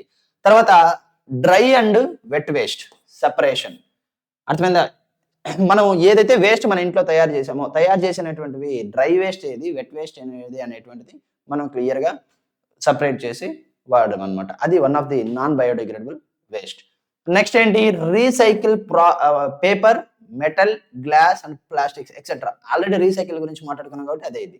తర్వాత avoid burning plastics, release toxic waste. తర్వాత చూడండి, బర్నింగ్ ప్లాస్టిక్స్ ని బర్న్ చేయడం తగ్గించాలి. ఎందుకు సార్ అంటే మీరు కాబట్టి చూడండి, మీ ఇంటి దగ్గర ఉన్నటువంటి కవర్ ని ఒక 4-5 కలెక్ట్ చేసి వాటిని బర్న్ చేసామనుకో, బర్న్ చేసేటప్పుడు ఒక టైప్ ఆఫ్ స్మెల్ వస్తుంది. ఆ స్మెల్ అనేటువంటిది చాలా అనారోగ్యత. ఆ స్మెల్ అనేటువంటి మనం తీసుకున్నామంటే నానో పార్టికల్స్ అనేటువంటి మన రెస్పిరేటరీ సిస్టమ్లోకి వెళ్తాయి. అలా కంటిన్యూస్ గా ఎక్స్పోజ్ అయితే ఏమవుతుందంటే లంగ్స్ ప్రాబ్లమ్స్ వచ్చేస్తాయి. అంటే ఏమవుతుంది సింపుల్ గా అక్కడ టాక్సిక్ గ్యాసెస్ అనేటువంటిది రిలీజ్ అయ్యి అవి మన రెస్పిరేటరీ సిస్టమ్ లో అక్యుములేషన్ జరిగి మనకి హెల్త్ ప్రాబ్లమ్స్ అనేటువంటి రావడానికి అవకాశం ఉంటుంది. సో అలా కాల్చకూడదు. కాల్ చేసిన తర్వాత కూడా లాస్ట్ లో ఇంత మిగిలిపోతుంది. ఇంక నువ్వు ఎంత కాల్చినా అంత అది అంతే ఉంటుంది. అది నల్లగా ఉండి అంతే ఉంటుంది. అర్థమైందా, అది కాక మనం వదిలేసామనుకో కొన్ని సంవత్సరాలు అలానే అక్కడనే పడి ఉంటుంది, అక్కడక్కడే. ఓకేనా, సో అది అనమాట. Next, promote eco friendly products. Eco ఫ్రెండ్లీగా ప్రొడక్ట్స్ ఏవైతే ఉన్నాయో, ఇప్పుడు బనానా ఉంది, బనానా అదే ఈ ప్లాంట్స్ ఆ కాయలు వచ్చేసిన తర్వాత ఏం చేస్తాము, చెట్లను కొట్టేస్తారనమాట. కొట్టేయకుండా వాటిని కొందరు రైతులు ఏం చేస్తారు, చిన్న చిన్న పీసెస్ గా కట్ చేసి అదే సాయిల్ లో కలిపేస్తారు. ఏది మాన్యూర్ లాగా, గ్రీన్ మాన్యూర్ లాగా. కొందరు ఏం చేస్తారంటే వాటిని ఎత్తుకెళ్ళి ఒకసారి వేసి కాల్చేస్తారు. అట్లా కాల్చకుండా వాటికంగా ఆ ఆకులు గాని, ఆ కాండం ఏదైతే కాండం అని కూడా దానికి స్టెమ్ అనేటువంటిది ఉండదన్నమాట. స్టెమ్‌లెస్ అన్నమాట బనానా. సో, ఆ ఉన్నటువంటి ఏవైతే నీకు ఉందో దాన్నంతా తీసుకెళ్ళి ఏం చేయాలి మనము, అమ్మేసాము అంటే గన వాళ్ళు దాని నుంచి థ్రెడ్ లైక్ సబ్స్టాన్సెస్‌ని బయటికి తీయడం అనేటువంటిది చేస్తారు. దాని నుంచి నీట్‌గా ఒక బయోడిగ్రేడబుల్ సబ్స్టాన్స్ అనేటువంటిది తయారు చేస్తారు. ఆ విధంగా చెప్తున్నాడు. ఎకో ఫ్రెండ్లీ ప్రొడక్ట్స్ అనేటువంటివి. తర్వాత create awareness about waste management. Waste management ఎలా చేయాలి అనేటువంటిది అవేర్‌నెస్ క్రియేట్ చేయడము అనేటువంటిది ఒక స్టెప్ అని చెప్పేసి సింపుల్‌గా చెప్తున్నాడు. ఇది. నెక్స్ట్ చూడండి, what are the advantages of cloth bags over plastic bags. Plastic bag ప్లేస్‌లో క్లాత్ బ్యాగ్స్ వాడితే మనకి ఏమవుతుంది అంటే వాటి వల్ల అడ్వాంటేజెస్ ఏంటివి అని అడుగుతున్నాడు. సింపుల్ క్వెషన్ ఇది కూడా. So advantage of cloth bags, they are biodegradable and eco friendly. అవి ఈ రోజు వాడాను, బాగా చినిగిపోయింది కదా అని చెప్పేసి నేను ఇప్పుడు పడేస్తున్నాను. పడేస్తే ఏమవుతుంది సింపుల్ గా అది మళ్ళీ ఎంజైమ్స్ అనేటువంటివి వాటి మీద యాక్షన్ చేసుకొని ఖచ్చితంగా సాయిల్ లేకి వాటి నుంచి ఇన్ఆర్గానిక్ సబ్స్టెన్సెస్ ని కలిపేస్తాయి. తర్వాత ఎకో ఫ్రెండ్లీ, వాటి వల్ల నేచర్ కి ఏమీ ఇబ్బంది అనేటువంటిది ఉండదు. తర్వాత can be reused many times. ఒక్కసారి వాడినటువంటిది 100 సార్లు వాడినా గానీ అది దాని యొక్క కెపాసిటీని బట్టి, దాని యొక్క మెటీరియల్ స్టెబిలిటీని బట్టి ఖచ్చితంగా అదేమవుతుందంటే అలానే ఉంటుంది. అది చినిగిపోదనమాట. సో అది అంటే ఒకటి పలు విధాలుగా ఎక్కువ సార్లుగా వాడుకునే అవకాశం ఉంటుంది. తర్వాత strong and durable, do not tear easily. చూడండి, next do not cause soil and water pollution, ఇందాకే మాట్లాడుకున్నాం. తర్వాత prevent harm to animals that swallow plastic. చూసారా, ఏదైతే నీకు కవర్స్ అనేటువంటివి ఎక్కువగా వాడుతున్నామో, కవర్స్ అనేటువంటివి ఏమవుతుంది, మనోళ్ళు ఒక్కసారే వాడతారు, ఆడ పడేస్తారు. ఆ లోపల ఏం చేస్తారంటే చెత్త చెదారము తినేటువంటివి, అరటికాయ తొక్కలు ఇట్లాంటివన్నీ దాంట్లోనే పెట్టేసి బయట పడేస్తాం. బయట పడేసిన తర్వాత అట్లా ఖచ్చితంగా ఏవైతే నీకు food items food items in covers అనేటువంటివి ఉన్నాయో, ఎప్పుడైతే మనకి కవర్స్ అలా పడేసిన కవర్స్ ఉన్నాయి కదా, వాటిని అనిమల్స్ లైక్ కౌస్ అని, గోట్స్ అని, ఎక్కువగా కౌసే, గోట్స్, ఆక్సెస్ ఇట్లాంటివన్నీ ఏవైతే ఉన్నాయో అవి చూసిన తర్వాత అవి వాటికి పాపం మనలాగా ఆ కవర్ తీసేసి తినడం చేత కాదు కదా, సింపుల్ గా మొత్తం వాటితో పాటు నమిలేస్తాయి. నమిలేయడం వల్ల ఏమవుతుంది సార్ అంటే ఆ స్టొమక్ లేకి అవి ఎంటర్ అయిన తర్వాత అక్కడ అవి డైజెషన్ అవ్వదు. డైజెషన్ అవ్వకపోవడం వల్ల ఆ అక్యుములేషన్ అయిపోతూ అయిపోతూ వచ్చి పాపం వాటికి హెల్త్ ప్రాబ్లమ్స్ అనేటువంటివి రావడం జరుగుతుంది. ఏమవుతుంది? హెల్త్ ప్రాబ్లమ్స్ అనేటువంటివి రావడం జరుగుతుంది. ఓకేనా? చూడండి, అందుకే ప్రివెంట్ హార్మ్ టు అనిమల్స్. కొన్ని రోజులకు కొన్నైతే చనిపోతాయి పాపం అట్లే. గొంతులో ఇరుక్కునే కొన్ని అట్లా కొన్ని చనిపోతాయన్నమాట. తర్వాత నెక్స్ట్ ఏంటంటే help reduce land fill waste. ఎప్పుడైతే చూడండి, ఇప్పుడు ఆల్రెడీ మనకు తెలుసు ఏంటి మనం మాట్లాడుతున్నది ఏంటి, క్లాత్ బ్యాగ్స్. ఇంకోటి ఏంటి కంపల్సరీగా, cloth bag versus plastic bags. ఇప్పుడు క్లాత్ బ్యాగ్స్ అనేటువంటి నేనేం చేస్తాను, పడేసిన తర్వాత వాటి మీద ఇంజమ్స్ అనేటువంటి యాక్ట్ అవ్వడం వల్ల ఖచ్చితంగా ఏమవుతుంది, ఇంజమ్స్ యాక్ట్ అవ్వడం వల్ల సాయిల్ లోకి మళ్ళీ కలిసిపోతుంది. బట్ ప్లాస్టిక్ బ్యాగ్స్ అనేటువంటి ఒక్కసారి వాడతాను, వాడిన తర్వాత వాటిని పడేస్తాను. అంటే 1 సంవత్సరమో లేకుంటే 20 రోజులో లేకుంటే ఎన్ని రోజులు వస్తే అన్ని రోజులు వాడతాను, పడేస్తాను. పడేసిన తర్వాత ఖచ్చితంగా దాన్ని నేనేం చేస్తాను, అలా ఈ చెత్తంతా మొత్తం ఒక ఊర్లో ఉన్న చెత్త అంతా అలాంటిది పడేసిన బ్యాగులు, ప్లాస్టిక్ ఇట్లా మొత్తం అంతా తీసుకొని వచ్చి ఆడేస్తాం. ఆడేసిన తర్వాత రెండు పాసిబిలిటీ. ఒకటి కాల్చేయాలన్నా కాల్చేయాలి, లేదా రెండోది వాటి నుంచి రీయూస్ లేదా రీసైకిల్ అన్నా చేసేందుకు ఇండస్ట్రీస్ కన్నా పంపించాలి. అలా రోజు రోజుకి వాళ్ళు ఈ రోజు కొంత ఆ రోజు కొంత అట్లా పంపరు కదా, అంతా ఒకే రోజు పంపుతారు. ఒకవేళ పంపలేదా, ఆడ ఎవరు పట్టించుకోలేదు దాని గురించి, ఏమవుతుంది ఖచ్చితంగా వేస్ట్ అనేటువంటిది అక్కడ ఫిల్ అయిపోతుంది. అర్థమైందా? ఎక్కువ క్వాంటిటీలో డంప్ అయిపోతుంది అనమాట. అట్లాంటివన్నీ జరగకుండా మనము క్లాత్ బ్యాగ్స్ యూజ్ చేస్తే వాటిని ప్రివెంట్ చేయొచ్చు అని చెప్పేసి సింపుల్ గా చెప్తున్నాడు. ఓకేనా? Next, if you want to know more about the flow of energy in an ecosystem, what questions would you ask? చూడండి, ఫ్లో ఆఫ్ ఎనర్జీ అనేటువంటి దాని కాన్సెప్ట్ మీద క్వశ్చన్స్ అంటే ఇక్కడ బేసిక్ గా మీరు 4 మార్క్ క్వశ్చన్స్ అనేటువంటి గంగా మీరు గమనించారు అంటే 4 మార్క్ క్వశ్చన్స్ ఏ విధమైనటువంటి క్వశ్చన్స్ వస్తాయి సార్ అంటే, ఒకటి ప్రికాషన్స్ అనేటువంటి కాన్సెప్ట్ మీద ఇక్కడ ఎక్కువగా వస్తుంది, ప్రికాషన్స్. నెక్స్ట్ సెకండ్ గా వచ్చేసి ఖచ్చితంగా స్లోగన్స్ అనేటువంటి వాటి మీద ఎక్కువగా వచ్చేటువంటి అవకాశం ఉంది. తర్వాత ఇంపాక్ట్ ఆన్ ఎన్విరాన్మెంట్, ఏ విధమైనటువంటి ఇంపాక్ట్ ఉంటుంది అనేటువంటి దాని మీద అడగచ్చు. తర్వాత ఫోర్త్ వచ్చేసి నీకేంటి, మెజర్స్ ఏంటివి, ప్రికాషన్స్ అన్నా మెజర్స్ అన్నా ఆల్మోస్ట్ అదే అనుకోండి, మెజర్స్ ప్రికాషన్స్. ఓకేనా? అవి. తర్వాత సజెషన్స్ అయినా అంతే, మెజర్స్ అన్నా సజెషన్స్ అయినా అవన్నీ అక్కడే వస్తుంది. ఏంటివి? సజెషన్స్. తర్వాత ఫోర్త్ ఏంటి సార్ అంటే ఖచ్చితంగా క్వశ్చనేర్. ఏంటి? క్వశ్చనేర్ అంటే క్వశ్చన్స్ అడగడం అనమాట. ఇవి మనకు వచ్చేటువంటి ఏంటివి? క్వశ్చన్స్. ఇవి మొత్తం ఈ 4గింట్లో మీరు గంగా పర్ఫెక్ట్ అయితే ఖచ్చితంగా మీకు ఏ క్వశ్చన్ అడిగినా మీరు రాయొచ్చు. అలా క్వశ్చనేర్ లో అడిగినటువంటిదే ఇదేంటిది, ప్రజెంట్ ఫ్లో ఆఫ్ ఎనర్జీకి సంబంధించినటువంటి క్వశ్చనేర్స్ అనేటువంటిది అడగండి అంటున్నాడు. ఫస్ట్ క్వశ్చన్ ఏదైనా కానీ ఇలా ఇచ్చినటువంటి కాన్సెప్ట్ లో మెయిన్ ఏంటి ఇక్కడ, flow of energy. So first గా ఏం అడుగుతాము, what is meant by flow of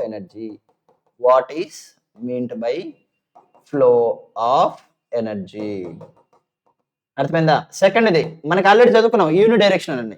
can the energy flows in multiple direction అనేటువంటి సెకండ్. థర్డ్ వన్, ఓకేనా, how much percentage of energy will be flowed to next tropic level. Next fourth one, అర్థమైందా? Fourth one ఏంటి, next number of trophic levels present in the flow of energy.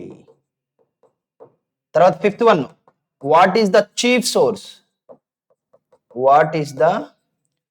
Chief source of energy, chief source of energy అని అడగచ్చు.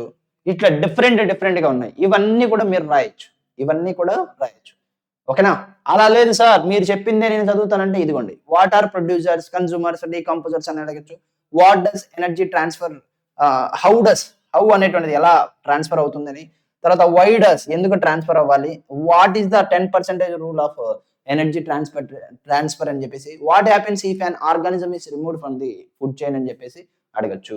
ఓకేనా?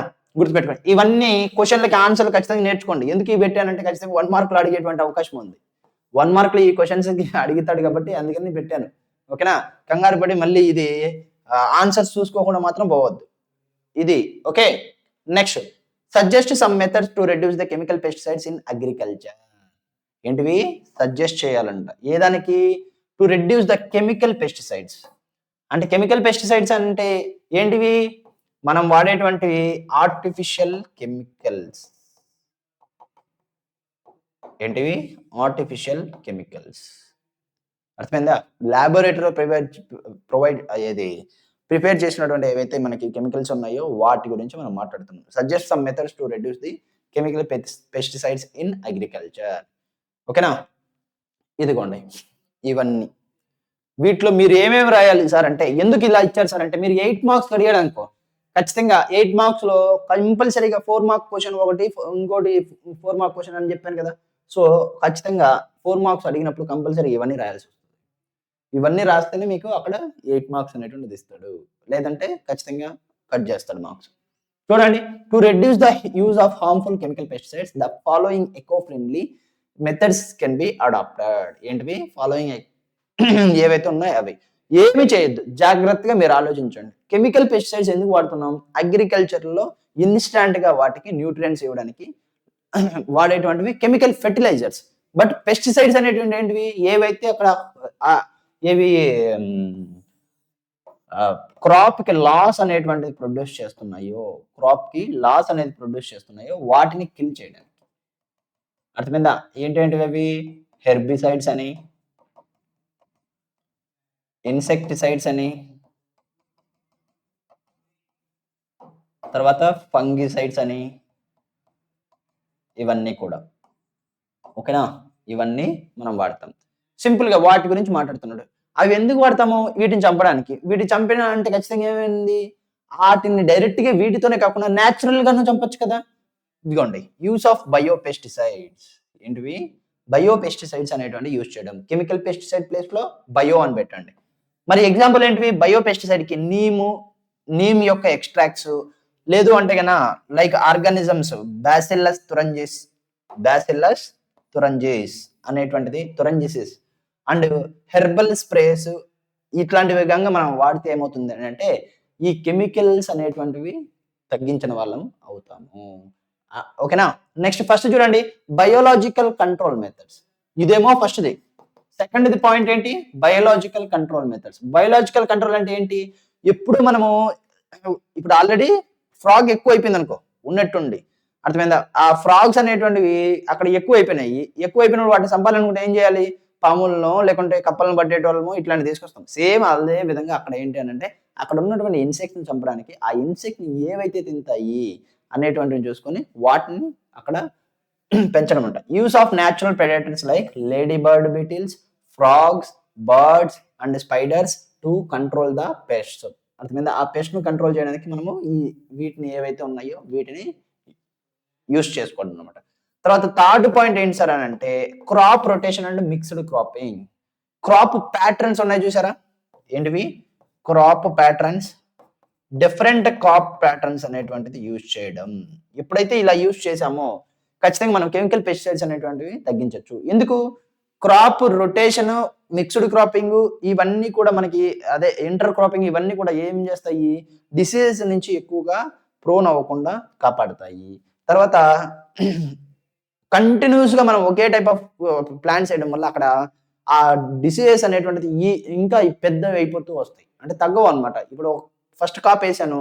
కాపేసిన తర్వాత ఖచ్చితంగా అక్కడంతా నీకు ఏమొచ్చినాయి? Diseases వచ్చినాయి. తర్వాత నెక్స్ట్ అదే ఏసాననుకో, అదే దానికి ఎఫెక్ట్ అయ్యి ఇంకా వాటి నంబర్ ఇంక్రీజ్ చేసుకుంటుంది. అట్లా ఏమైనా వేరేది వేసాను అనుకో, ఇది దాని మీద ఎఫెక్ట్ చేయలేదు కాబట్టి సింపుల్ గా అక్కడ ఏమవుతుంది, అది చనిపోతుంది, లేదా వేరే సోర్స్ అనేటువంటిది ఎత్తుకోవడానికి అక్కడ నుంచి వెళ్ళిపోతుంది. Simple thing. అర్థమైందా? ఏదేమైనప్పటికీ కూడా క్రాప్ ప్యాటర్న్స్ అనేటువంటివి ఏమవుతుంది సార్ అంటే ప్రివెంట్ పెస్ట్ బిల్డప్. అర్థమైందా? అంటే అక్కడ అక్యుములేషన్ అనేటువంటిది ఆ డిసీజ్ కాసింగ్ ఆర్గానిజమ్స్ జరగకుండా ప్రివెంట్ చేస్తుంది. తర్వాత use of pest resistant crop varieties. అర్థమైందా? 9th లో మీరు చదివి ఉంటారు క్లియర్ గా, crop improvement in food resources కింద క్లియర్ గా చదివి ఉంటారు. అదే ఇది. అర్థమైందా? క్రాప్ వెరైటీ ఏవైతే ఉన్నాయో ఆ సీడ్స్ కానీ ఆ ప్లాంట్లెట్స్ కానీ అటువంటి వాటిని వాడడం వల్ల ఏమవుతుంది అంటే మనం కెమికల్ పెస్టిసైడ్స్ అనేటువంటి వాడకము తగ్గించవచ్చు. అర్థమైందా? ఎందుకు? ఆ డిజైరబుల్ ట్రైట్ అనేటువంటి ఆల్రెడీ దాన్ని ఒంట్లోనే ఉంది. ఒంట్లో ఉండడం వల్ల ఇబ్బంది ఏముంది? ఎన్ని వచ్చినా కానీ దాన్ని ఏమి చేయలేవు. కాబట్టి మనకు లాస్ రాదు. మనం లాస్ రావట్లేదు కాబట్టి ఖచ్చితంగా ఇన్వెస్ట్‌మెంట్ పెట్టి దాన్ని చంపాలి అన్న ఆలోచనతో ఏది మనం వాటికి పిచికారీ చేయమనమాట. అది. తర్వాత నెక్స్ట్ ఏంది? ఇంటిగ్రేటెడ్ పెస్ట్ మేనేజ్మెంట్ అనేటువంటిది ఒక పద్ధతి. ఇంటిగ్రేటెడ్ అంటే ఒకదానితో ఒకటి అనుసంధానం చేయడం. చూడండి, combines limited pesticide use with biological and cultural methods. ఎప్పుడైతే ఇట్లా ఇంటిగ్రేట్ చేస్తామో, ఇంటిగ్రేట్ చేయడం వల్ల ఏమవుతుందంటే లిమిటెడ్ పెస్టిసైడ్ యూజ్ అనేటువంటిది జరుగుతుంది. తర్వాత maintain field hygienic, field neat గా మెయింటైన్ చేస్తాము. తర్వాత రిమూవ్ ఇన్ఫెక్టెడ్ ప్లాంట్స్, వీడ్స్, తర్వాత స్టాగ్నెంట్ వాటర్ ఇట్లాంటివన్నీ ఏవి లేకుండా వాటిని ప్రివెంట్ చేస్తే ఖచ్చితంగా అక్కడ ఏమవుతుందంటే మనకి సింపుల్ గా ఈ కెమికల్ పెస్టిసైడ్స్ అనేటువంటి వాడకాన్ని తగ్గించవచ్చు. ఓకేనా? It's clear. ఇది ఈ క్వశ్చన్. నెక్స్ట్ గా ప్రిపేర్ స్లోగన్స్. మళ్ళీ ఏమడిగాడు? స్లోగన్స్ అనేటువంటి దాని గురించి అడిగాడు. ఏంటివి? స్లోగన్స్. సో జాగ్రత్తగా స్లోగన్స్ అనేటువంటి వాటి మీద మీరు ఒక చార్ట్ అనేది ప్రిపేర్ చేసుకుని ఖచ్చితంగా ఫైనల్ ఎగ్జామ్స్ కూడా కంపల్సరీగా వచ్చేటువంటి క్వశ్చన్స్ ఇవి. Prepare slogans to promote awareness among your classmates about eco friendly activities. ఏంటి? ఎకో ఫ్రెండ్లీ యాక్టివిటీస్ ఏవైతే ఉన్నాయో వాటిని ప్రమోట్ చేయడానికి ఏ స్లోగన్స్ యూజ్ చేయాలి మన వాళ్ళని బాగా పురిగొల్పడానికి అని చెప్పేసి. చూడండి, ఇవి సేవ్ ఎర్త్, సేవ్ ఫ్యూచర్. మన ఎర్త్ను కాపాడుకుందాము, భవిష్యత్తుని కూడా కాపాడుకుందాము అని చెప్పేసి. ఓకేనా? మన ఎర్త్ని మనం కాపాడుకుంటే మన భవిష్యత్తును కూడా కాపాడుకున్న వాళ్ళం అవుతాం. Go green live clean. అర్థమైందా? Go green live clean. తర్వాత say no to plastic, yes to nature. తర్వాత reduce, reuse, recycle, our duty to earth. తర్వాత save water, every drop counts. Plant trees, breathe life. తర్వాత be eco friendly, be responsible అని చెప్పేసి ఇలా different గా ఇవ్వడం అనేటువంటి జరుగుతుంది. ఓకేనా? ఇవన్నీ కూడా మనకి స్లోగన్స్. ఏంటివి ఇవి? స్లోగన్స్. ఓకేనా? ఏంటివి? Slogans. Next, our activities will affect the environment. Support the statement by giving instance for positive and negative effects on the environment. ఇట్లా ఒక స్టేట్మెంట్ ని జస్టిఫై చేయమంటాడు. ఇలా 8 మార్క్స్ కూడా అడగచ్చు. దీన్ని 8 మార్క్స్ లో అడగచ్చు, లేదా 4 మార్క్స్ లో కూడా అడగచ్చు. అర్థమైందా? సో జాగ్రత్తగా గుర్తుపెట్టుకోండి. అంటే ఏంటి? జస్టిఫికేషన్ చేసేటువంటి క్వశ్చన్స్ కూడా మీకు అడుగుతాడు. జస్టిఫికేషన్. ఈ క్వశ్చన్ ఏ టైప్ అంటాము? జస్టిఫికేషన్ టైప్ క్వశ్చన్ అంటాం. ఏంటి? జస్టిఫికేషన్. చూడండి, our activities will effect the environment అనేటువంటిది స్టేట్మెంట్. మన హ్యూమన్ యొక్క యాక్టివిటీస్ అనేటువంటి ఖచ్చితంగా ఎన్విరాన్మెంట్ ని ఏం చేస్తుందంట? ఎఫెక్ట్ చేస్తుంది అని చెప్పేసి క్లియర్ గా చెప్తున్నాడు. ఆ స్టేట్మెంట్ రైటా రాంగా? నువ్వు సపోర్ట్ చేస్తావా? సపోర్ట్ చేస్తే పాజిటివ్ ఎఫెక్ట్ ఏంటివి? అర్థమైందా? ఏ దాని వల్ల? హ్యూమన్ యాక్టివిటీస్ వల్ల. అదే నెగిటివ్ ఎఫెక్ట్స్ ఏంటివి అనేటువంటి చెప్తున్నాడు. అంటే హ్యూమన్ అనేటువంటి అతను ఒకడు ఉన్నాడు. ఒకరున్నారు. ఇదిగోండి హ్యూమన్. ఇతను హ్యూమన్. ఈ హ్యూమన్ యొక్క యాక్టివిటీస్ అంటే ఇతను చేసినటువంటి పని వల్ల, యాక్టివిటీస్ అనేటువంటివి చేశాడు. ఆ పని వల్ల ఏమైంది సార్ అని అంటే, ఇప్పుడు ఎన్విరాన్మెంట్ కి ఏమి ఎఫెక్ట్? ఎన్విరాన్మెంట్ మీద ఎఫెక్ట్ ఏంటి అనేటువంటిది అడుగుతున్నాడు. ఈ ఎఫెక్ట్ అనేటువంటిది 2 టైప్స్ ఉంటుంది. అర్థమైందా? 1, 2. ఎన్విరాన్మెంట్ మీద పాజిటివ్ ఎఫెక్ట్ అయినా ఉండొచ్చు, లేదా నెగిటివ్ ఎఫెక్ట్ అయినా ఉండొచ్చు. అంటే ఇక్కడ ఉన్న ఈ హ్యూమన్ అనేటువంటి ఎవరు? ఇక్కడ ఏం పేరు రాద్దాం? మీనా. ఎవరు? మీనా. మీనా వచ్చేసి ఒక చెర్రీ అనేటువంటిది చేసింది. ఓకేనా? ఆ చెర్రీ చేయడం వల్ల ఏమైంది? ఎన్విరాన్మెంట్‌లో పాజిటివ్ రిజల్ట్ వస్తుందా? లేదా ఎన్విరాన్మెంట్ మీద నెగెటివ్ ఎఫెక్ట్ అనేటువంటిది చూపిస్తుందా? అనేటువంటిది రాయమంటున్నాడు సింపుల్‌గా. ఆ పాయింట్ రాస్తే ఇదిగోండి ఇక్కడ. Human activities have both positive and negative effects on the environment. మరి పాజిటివ్ ఎఫెక్ట్స్ ఏంటివో ఒకసారి చూద్దాం. చూడు సపోజ్ అఫారెస్ట్రేషన్ అనేటువంటిది చేసింది. లేదా వాళ్ళ ఇంటికాడ మొక్కలు నాటింది. మొక్కలు నాటితే ఏమైతుంది కంపల్సరీగా మనకి వాటి వల్ల పలు పాజిటివ్ ఔట్‌కమ్స్ అనేటువంటివి ఉంటాయి. ఫర్ ఎగ్జాంపుల్ ఓ2 అనేటువంటిది స్వచ్ఛమైన గాలి అనేటువంటిది వస్తుంది. తర్వాత అక్కడ చల్లదనం అనేటువంటిది క్రియేట్ అవుతుంది కాబట్టి ఖచ్చితంగా అక్కడ మోర్ వాటర్ అనేటువంటిది క్లౌడ్స్ అనేటువంటి వాటి వల్ల పడడం జరుగుతుంది. ఓకేనా? అది ఫస్ట్ థింగ్. తర్వాత సెకండ్ థింగ్ ఏంటి? Use of renewable energy. అర్థమైందా? రెన్యూవబుల్ ఎనర్జీ అనేటువంటివి ఏవైతే ఉన్నాయో అంటే ఒకసారి వాడిన తర్వాత కూడా మళ్ళీ అవి మనకి అవి ఎక్స్‌టెన్సివ్‌గా దొరికితే వాటిని మనం ఏమంటాము అంటే రెన్యూవబుల్ ఎనర్జీ అంటాం కదా! ఆ రెన్యూవబుల్ ఎనర్జీ అన్నట్టు సోలార్ గాని, విండ్‌ని కానీ అర్థమైందా? ఇట్లాంటి వాటిని గనక మనం ఎక్కువగా వాడడం వల్ల ఏమవుతుంది సార్ అనంటే పొల్యూషన్‌ని తగ్గించొచ్చు. అర్థమైందా? ఏంటి? పొల్యూషన్. ఫర్ ఎగ్జాంపుల్ పవర్ ఉంది. పవర్ జనరేట్ చేయాలంటే ఖచ్చితంగా మనం ఏం చేయాలి?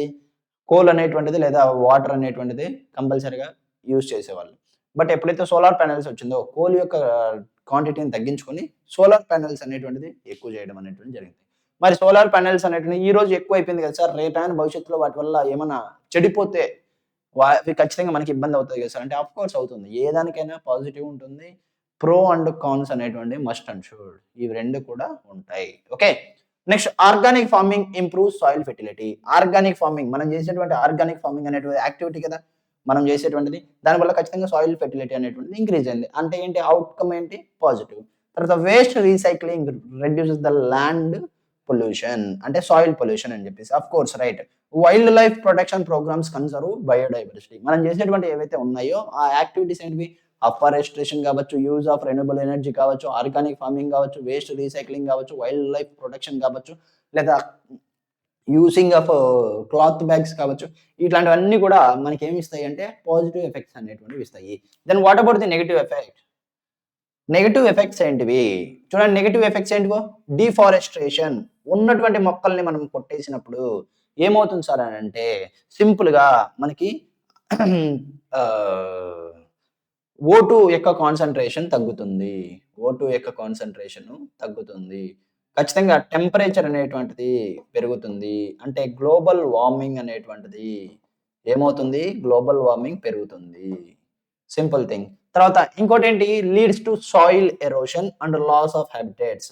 పాపం జంతువులకి వాటి యొక్క స్థావరాలు లేకుండా పోతుందన్నమాట. ఇంకోటేందంటే సాయిల్ ఎరోషన్ అనేటువంటిది జరుగుతుంది. అంటే సాయిల్ అనేటువంటిది వాన బాగా పడినప్పుడు కొట్టుకొని వెళ్ళిపోతుంది. ఓకేనా? అది డిఫారెస్టేషన్ వల్ల జరిగేటువంటిది. సెకండ్‌దేంటి burning fossil fuels causes air pollution and global warming. ఇందాకే చెప్పాను. ఓకేనా? పవర్ అనేటువంటిది రావాలి అంటే ఒకవేళ మనం గంగ ఏది ఆహ్, కోల్ అనేటువంటిది యూజ్ చేస్తే అక్కడ ఇండస్ట్రీలో దాని నుంచి మనం ఎనర్జీ అనేటువంటిది ప్రొడ్యూస్ చేసి దాన్ని కరెంట్‌గా మనం ప్రొడ్యూస్ చేసుకోవాలంటే కంపల్సరీగా మనం ఏమవుతుందంటే అక్కడ ఇండస్ట్రీస్ అనేటువంటివి ఇన్వాల్వ్ అవుతున్నాయి కాబట్టి ఖచ్చితంగా ఎంతో కొంత వేస్ట్ అనేటువంటిది బయటకు వదలడం కంపల్సరీ. తర్వాత దానివల్ల ఏమవుతుంది గ్లోబల్ వార్మింగ్ అవుతుంది. ఎయిర్ పొల్యూషన్ అనేటువంటిది కూడా జరగడం చూస్తాము. తర్వాత over use of plastic. Over use of plastic ఇంకేముంది ల్యాండ్ అనేటువంటిది దాన్ని ప్రాపర్‌గా మనం మేనేజ్ చేయకపోతే ఖచ్చితంగా ల్యాండ్ అనేటువంటిది పొల్యూట్ అవుతుంది. వాటర్ అనేటువంటిది పొల్యూట్ అవుతుంది. అండ్ ఎక్కువగా వాడితే వాటిని ఇంగ రీసైక్లింగు, తర్వాత సెపరేషను ఇట్లాంటివి ఏవి చేయకపోతే రీయూజబుల్ ఇట్లాంటివన్నీ ఖచ్చితంగా ఏమవుతుంది అక్యుములేషన్ అయిపోతుంది. అంటే అక్కడ ఉన్న ఏరియాని మొత్తం కూడా ఎక్కువగా అక్యుములేట్ చేసేస్తుంది. సో, ఇది దానివల్ల. తర్వాత next excessive use of fertilizers fertilizers కావచ్చు, పెస్టిసైడ్స్ కావచ్చు, ఏదైనా కావచ్చు. కెమికల్‌గా నేను నాట్ అబౌట్ ఏది బయోలాజికల్. కెమికల్‌గా తయారు చేసినటువంటి ఫెర్టిలైజర్స్ కావచ్చు, లేదా పెస్టిసైడ్స్ కావచ్చు. ఖచ్చితంగా ఏమవుతుందంటే సాయిల్‌ని, క్రాప్స్‌ని ఆ ఫార్మ్‌ని కూడా అంటే అక్కడున్న క్రాప్ ఫీల్డ్‌ని కూడా ఖచ్చితంగా ఏం చేస్తుందంటే రాను రాను దాని యొక్క సాయిల్ ఫెర్టిలిటీని డిక్రీజ్ చేస్తుంది. ఖచ్చితంగా అవి మనం తింటే కూడా ఆ ప్లాంట్స్ అనేటువంటివి మనం తింటే కూడా మనకి ఇబ్బంది అనేటువంటిది రావడం జరుగుతుంది. ఎక్కువ క్యాన్సర్స్ అనేటువంటివి కారకానికి అవే కారణం. అర్థమైందా? తర్వాత ఇండస్ట్రియల్ వేస్ట్ కంటామినెంట్స్. తర్వాత ఇండస్ట్రీస్ ఇప్పుడు మనకి ఎక్కువ గదా! ఇండస్ట్రీస్ అనేవి ఎక్కువయినప్పుడు ఖచ్చితంగా అక్కడి నుంచి వ్యర్థాలనేటివి బయటకొస్తాయి గదా! మరి ఇప్పుడున్నటువంటి ప్రివైలింగ్‌లో ఉన్నటువంటిది ఏంది అనంటే, ఇప్పుడు అదే చెప్తున్నాను గదా! మనిషి అనేటువంటి అతను ఇప్పుడు నా దగ్గర నీకంటే ఎక్కువ పవర్ ఉంది అన్న ఒక అహంభావంతో ఉన్నటువంటి న్యాచురల్ రిసోర్సెస్ కావచ్చు, లేదా అక్కడ ఉన్నటువంటి న్యాచురల్ వాటర్ బాడీస్‌ని కావచ్చు, పూర్తిగా ఆ వ్యర్థాలన్నిటిని దాంట్లో కలిపేస్తున్నాడు. దానివల్ల ఏమవుతుంది అనంటే కొన్ని రోజుల తర్వాత అక్కడ ఉన్నటువంటి వాటర్ బాడీస్ కావచ్చు, ల్యాండ్ కావచ్చు, మొత్తం గూడా పనికి రాకుండా పోతుంది. అలా పనికి రాకుండా పోకుండా ఉండడానికి గల కారణం ఏంటంటే ఒకటే. మనము అవేర్‌నెస్‌గా వాటిని ధైర్యంగా నిలదీయడం. ఎందుకిలా వదులుతున్నారు అని జెప్పేసి. బట్ అది జరగట్లేదు. కాబట్టి ఎన్నో ఇబ్బందులనేటువంటివి స్టిల్ నౌ జరుగుతుంది. దాన్ని వదిలేయండి. ఓకేనా? Industrial waste contaminates the rivers and lakes. So, conclusion ఏం జెప్తాము? Our life style, choices and activities. అర్థమైందా? ఏంటివి? మన లైఫ్ స్టైలు, మన చాయిసెస్, మన యాక్టివిటీస్ అనేటువంటిది కంపల్సరీగా డైరెక్ట్‌గా ఇన్‌ఫ్లూయెన్స్ చేస్తుంది. దేన్ని? ఎన్విరాన్మెంట్‌లో ఉన్నటువంటి నేచర్‌ని లేదు అంటే గనక ఖచ్చితంగా అక్కడున్న మొత్తం ఎన్విరాన్మెంట్‌లో ఉన్నటువంటి అబయోటిక్ అండ్ బయోటిక్ ఫ్యాక్టర్స్‌ని. చూడండి hence we must adapt eco friendly and sustainable practices. Eco friendly అంటే మీకు తెలుసు. సస్టైనబుల్ ప్రాక్టీసెస్ అనంటే ఆల్రెడీ మీరు చదివారు. ఎక్కడ? Last year improvement in food రిసోర్సెస్‌లో క్లియర్‌గా సస్టైనబుల్ ప్రాక్టీసెస్ అనేటువంటిది ఖచ్చితంగా ఏంటి? దాని మెయిన్ ఆబ్జెక్టివ్, ఫస్ట్ ఆబ్జెక్టివ్ ఏంటంటే మన యాక్షన్స్ వల్ల ఏంటి? హ్యూమన్స్ యాక్షన్స్ వల్ల ఖచ్చితంగా ఏమవ్వకూడదు? ఎన్విరాన్మెంట్ కానీ, లేదా వేరే ఏవైనా కానీ దెబ్బ తినకూడదు. వాటి మీద హార్మ్ అనేటువంటిది ఉండకూడదు. అర్థమైందా? అది sustainable practice. One of the objective of sustainable practices. So, ఇది కన్క్లూజన్. ఓకేనా? ఇక్కడితో 4 మార్క్స్ అనేటువంటివి అయిపోయింది. ఇంకో 4 మార్క్స్ ఎక్కడ రావచ్చు సార్ అంటే బయో మాగ్నిఫికేషన్ మీద రావచ్చు. Bio magnification. అర్థమైందా? బయో మాగ్నిఫికేషన్ మీద రావచ్చు. నెక్స్ట్ ఇంకో 4 మార్క్స్ ఎక్కడొస్తుంది సార్ అంటే ఖచ్చితంగా biodegradable and non biodegradable. Biodegradable waste, non biodegradable కదా! Degradable versus non biodegradable waste. ఈ రెండింటికి డిఫరెన్స్ అడగొచ్చు. తర్వాత ఇంకా ఏమున్నాయి? Trophic levels. ఫుడ్ చైన్‌కి, ఫుడ్ వెబ్‌కి తేడా అడగొచ్చు. ఫుడ్ చైన్‌కి, ఫుడ్ వెబ్‌కి డిఫరెన్స్ అడగొచ్చు. తర్వాత నెక్స్ట్ ఇంకా ఏమున్నాయి? Food chain, food web. తర్వాత ఇక్కడొచ్చేసి ఇది ఓజోన్ మొత్తం మాట్లాడేసుకున్నాము. దాని తర్వాత వచ్చేసి ఇది వేస్ట్ వచ్చింది. Biodegradable, non biodegradable okay. Next వచ్చేసి మెజర్స్. మెజర్స్ ఆల్రెడీ చెప్పుకున్నాం కదా! నాన్ బయోడిగ్రేడబుల్‌కి. సో, దాని గురించి ఇంకేమి వద్దు. తర్వాత నెక్స్ట్ వచ్చేసి టైప్స్ ఆఫ్ ఎకోసిస్టమ్. న్యాచురల్ ఎకోసిస్టమ్‌కి వర్సెస్ ఆర్టిఫిషియల్ ఎకోసిస్టమ్‌కి డిఫరెన్సెస్ ఏంటివి అని అడగొచ్చు. ఓకేనా? ఇవి చూసుకోండి. తర్వాత 2 మార్క్స్ ఆల్రెడీ నేను చెప్పినటువంటి లైన్ టు లైన్ అనేటువంటిది మీరు గనుక చదివారు అనంటే కంపల్సరీగా మీకు 2 మార్క్స్ అనేటువంటిది కూడా అక్కడొచ్చేస్తుంది. 2 మార్క్స్ అనేటువంటిది కంపల్సరీగా మీకక్కడొస్తుంది. 1 మార్క్ కూడా మనం చెప్పుకున్నటువంటి లైన్ టు లైన్. ఏదైతే ఉందో దాన్ని 1.5లో మీరు పెట్టేసుకోండి. డైరెక్ట్‌గా వినేయండి. విన్నారు అంటే ఖచ్చితంగా మీకు మోస్ట్ ఇంపార్టెంట్ ఏవైతే ఉన్నాయో అవన్నీ కూడా మీకొచ్చేస్తాయి. ఓకేనా? సో, ఇవి ఓవరాల్‌గా మనకున్నటువంటి 8 మార్క్స్ అండ్ 4 మార్క్స్ క్వెషన్స్. ఓకేనా? ఇవి పేజ్ వైస్‌గా నేను చెప్పాను కదా! ఆ పేజ్ వైస్‌గా వచ్చిన వాటిలో క్లియర్‌గా మీరు చదువుకోండి. మొత్తం అంతా కూడా. ఓకే. డయాగ్రామ్ బేస్డ్ క్వెషన్ ఖచ్చితంగా ఒకటొస్తుంది. సో, కంగారు పడకుండా డయాగ్రామ్స్ బేస్డ్‌గా ఎలా చదవాలి అని చెప్పేసి నేను చెప్పాను. ఆ చెప్పినటువంటి దాంట్లో ఇది కంపల్సరీగా చూసుకోండి. బిట్స్‌లలో మనకు ఖచ్చితంగా వస్తాయి. అంటే 1 మార్క్‌లో ఖచ్చితంగా అడిగేటువంటి అవకాశం ఉంటుంది. ఓకే. ఇంక తర్వాత అంతే. అంతకు మించి ఏమీ లేవు ఇక్కడ మాట్లాడడానికి. Okay. Bye. All the best. బాగా రాయండి. ఓకేనా? బాగా రాయండి.